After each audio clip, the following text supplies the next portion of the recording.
The problem is when you look at Islam as a religion, I realized early on that's going to give them the wrong idea. Yeah, so one of my minor fields in my PhD had to do with the Islamic world, and I just loved it. I thought it was fascinating.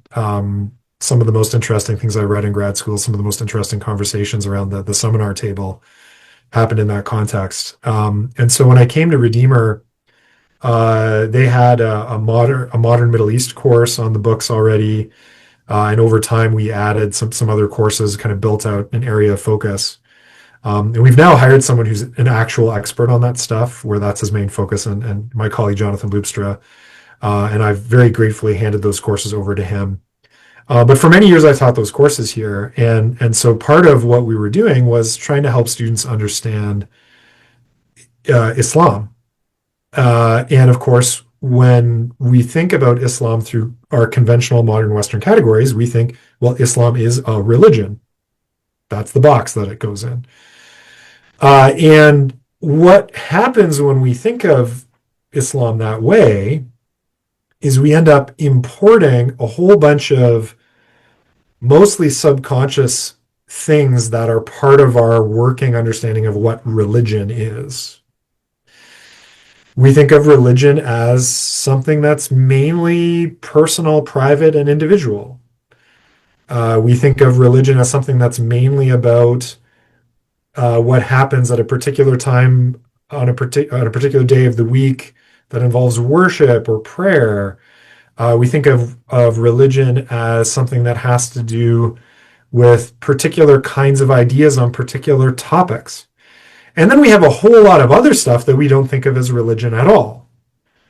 Criminal law, hygiene, inheritance taxes, right? Like we think of those things as not religion. In fact, we think of them as secular.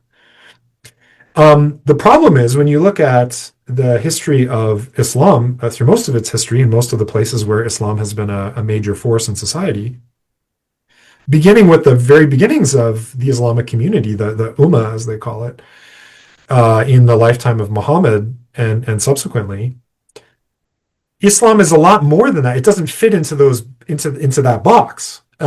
It's a religious community of people who gather together to pray at certain times. It is that, but it also is a political entity. Muhammad and the caliphs, his successors, were religious leaders, yes, in the way that we would say that, but they were also what we would call political and military leaders. The early Islamic caliphates were also empires, political empires, right? One of the central concerns of Islam and Islamic scholarship from the beginning was law. And not just law in a narrow, quote unquote, religious sense, but really the whole range of what are our rules for living together as a society in a way that is just. And this includes, yes, some things that we think of as religious, but it also includes criminal law. It includes what are you allowed to eat and what are you not allowed to eat. It includes regulations around hygiene, washing. It includes regulations around inheritance, marriage law, what to do about prices in the marketplace. Like that's all part of Islamic law or Sharia. And there's a whole science called fiqh, which is the science of interpreting, putting together, okay, what based on the Qur'an and other sources that Muslims look to as authoritative, like what are the rules for society, not just for what happens in a mosque. And there again, like a mosque and a church are not really that analogous. Yes, prayer happens in both of them.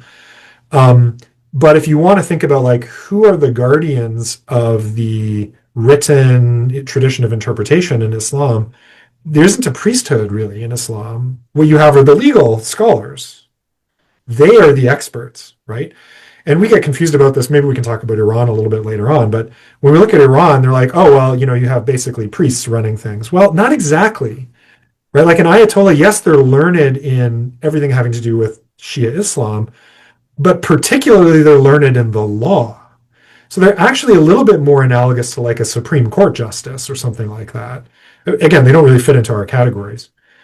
So for my students, if I talked about Islam as a religion, I realized early on that's going to give them the wrong idea about what's happening in most periods of Islamic history and the role that Islam has played in predominantly Islamic societies. Um, so that's one of the main things that got me thinking about, like, do we have some better categories that we could use to capture this other thing that's going on that's a lot broader than what we call religion typically in the modern West? Yeah.